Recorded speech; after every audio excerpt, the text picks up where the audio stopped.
weather. Test, test. Test, test. Perfect. Wanted to make sure I didn't hear myself echo. For a second, I thought I did. All right. Sarah, are we looking good on the screen? All right. And then when you have questions, Scott, just let me know. Pass the microphone over. Ready? All right. Welcome here inside the Virtual Media Center at the Dana Open presented by Marathon. I am pleased to be joined by one of the sponsor exemptions here this week, Aline Krauter. Aline, welcome to Toledo. Have you been to Toledo before? I have not been to Toledo. Really? So this is your first time here? Yes.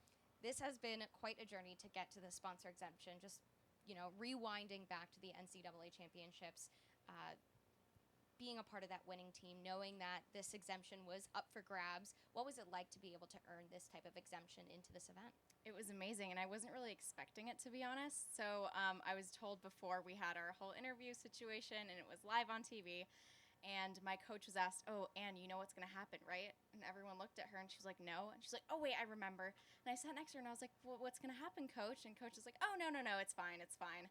And then when it got announced, I was like, "Oh, shoot." And Coach looked at me, and I started tearing up, and it was live, and I was like, "Oh, goodness, this is so great." So it was the best way to end my college career.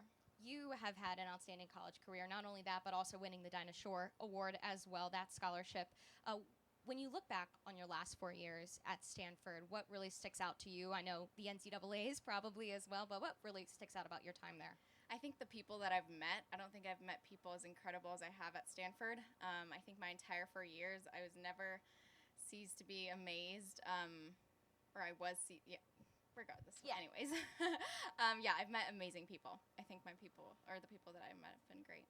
And you also have quite the amateur record outside of Stanford. I mean, the 2020 Women's Amateur Championship. For you to be able, when you won that, you got into a lot of majors. But for this, there's nothing like Toledo, Ohio, as I like to say. What are some of your first kind of impressions of coming here to Highland Meadows? I think it's been great. I think it feels a little bit different now that I have turned pro. It feels a little more official to me, because before it was like, oh, I'm the amateur, like I don't really know anyone here, and now I feel like I've met a bunch of people through my major exemptions as well, so it feels official, and I'm super excited. And you've got your brother on the bag this week. I think I saw your mom over there as well. So it's really been a family affair. You spoke a little bit about turning professional. This is your first Lpga Tour event as a professional after getting through Q1 a couple weeks ago as well.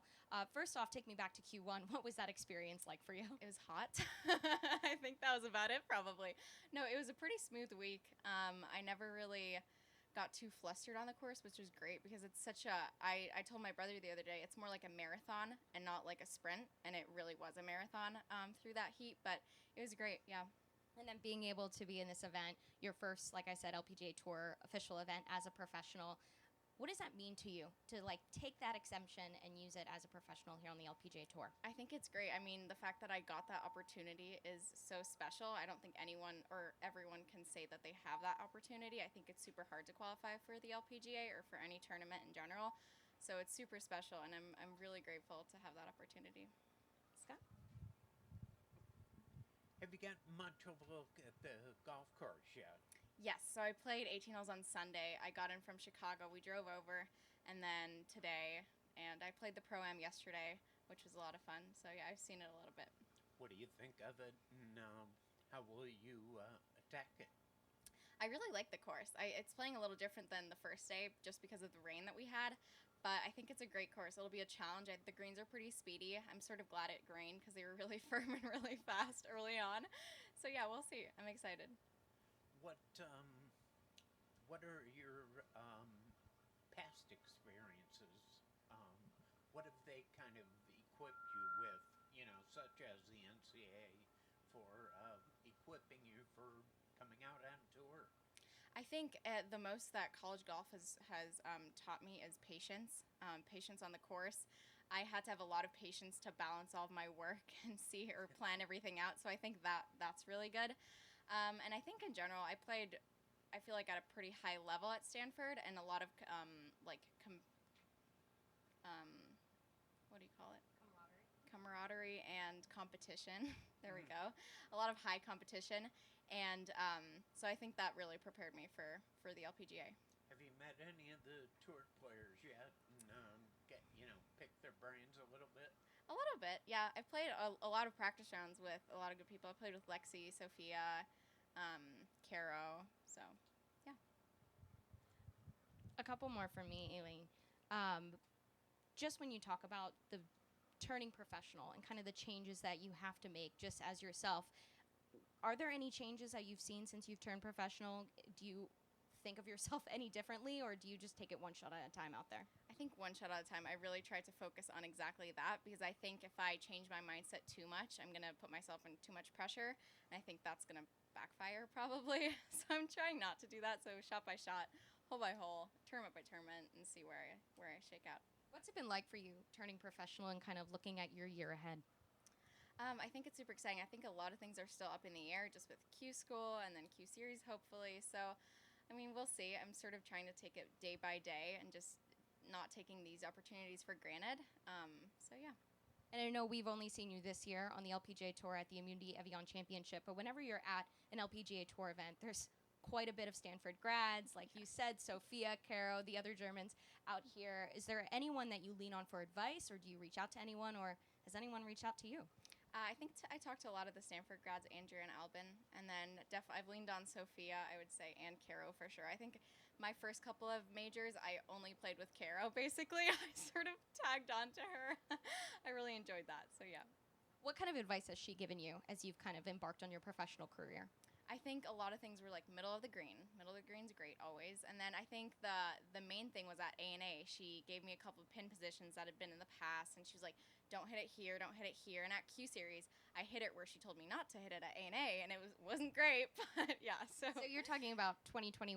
Yes. So 2021, you took that advice when you were playing Q School this year. Yes, yeah. But I didn't execute it well, but regardless. You got I knew it. You got through, and it's a great piece of advice to take. Definitely. But as you look forward to this kind of tournament, what are kind of the expectations you've put on yourself for an event like this? I obviously would love to make the cut, but I don't think I have very high expectations. I think I'm playing pretty well right now. I'm just sort of trying to take that momentum from Q School 2 weeks ago. So I think, yeah, we'll see. Where are you based right now, and because it's the summer, are you practicing almost every single day, or is it more about kind of preparing for Q2 as well? So I'm based out of Germany currently, technically. I was at Stanford a couple weeks ago. I love it there, and I love the practice facility, so I've been there a good amount. And then, what was the other question? Being able to practice, is it more gearing up for stage 2, or is it about, fine-tuning everything that you've got going on? I think a little bit of fine-tuning, but I definitely think practicing every day is going to help. I think I've been on the course more than I probably have ever been, which I feel like has been great because I'm not thinking about my swing too much. I'm just playing, trying to score. I think that's most importantly. Is it weird seeing people go back to classes in these last couple of weeks and not being one of them? Yeah, I just saw the announcement. Everyone's posting about their first tournament, and I feel sort of left out, and I'm not in the group chat anymore, It's tough, but... It's tough, but yeah. How much nicer also is it to embark on this kind of journey? You've got your mom here, like I said, your brother on the bag. What's it like having your brother on the bag, and how many times has he caddied for you before? He's caddied every time I've been on the LPGA. So every major, he's done that with me. And he caddied at Q School. So he's been on the bag quite a lot. Every time I've had a caddy, basically, it's been him. And it feels great. It gives me a little bit of comfort to have my family here, or part of my family here. So yeah, I think it makes me feel a lot more comfortable and at ease.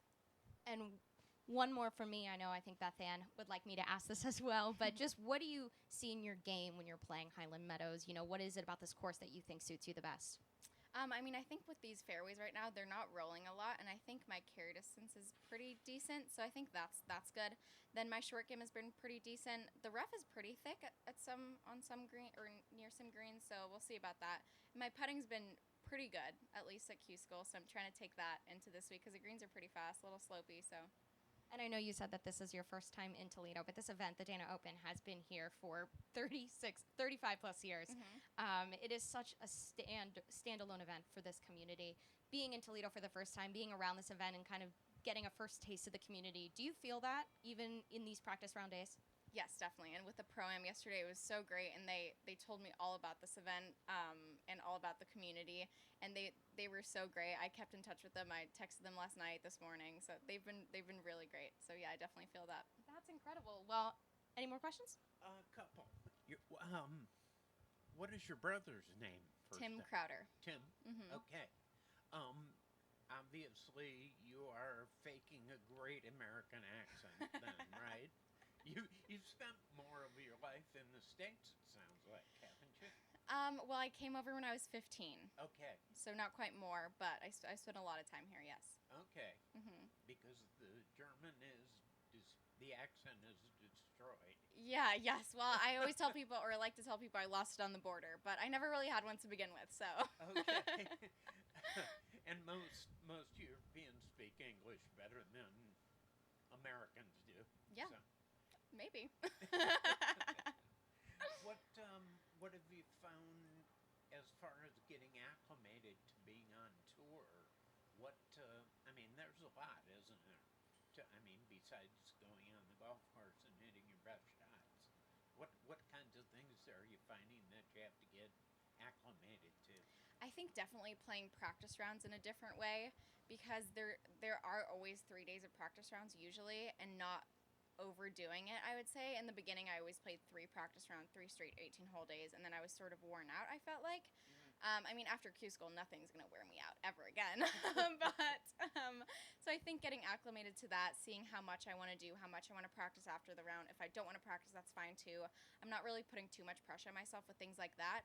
And I've also been told, one piece of advice that has really helped me is not to change anything really, never change a working system. So I feel like I've done pretty well so far with my system, so I don't really want to change much and like look left and right like, oh, what are these people doing? What are these people doing? I think what I'm doing is probably fine so far. So we'll see. All right. Well, thank you, Aline, Thank for you. coming through, and best of luck this week. Thank you. Thank you. Thank Good luck. you. Thank you.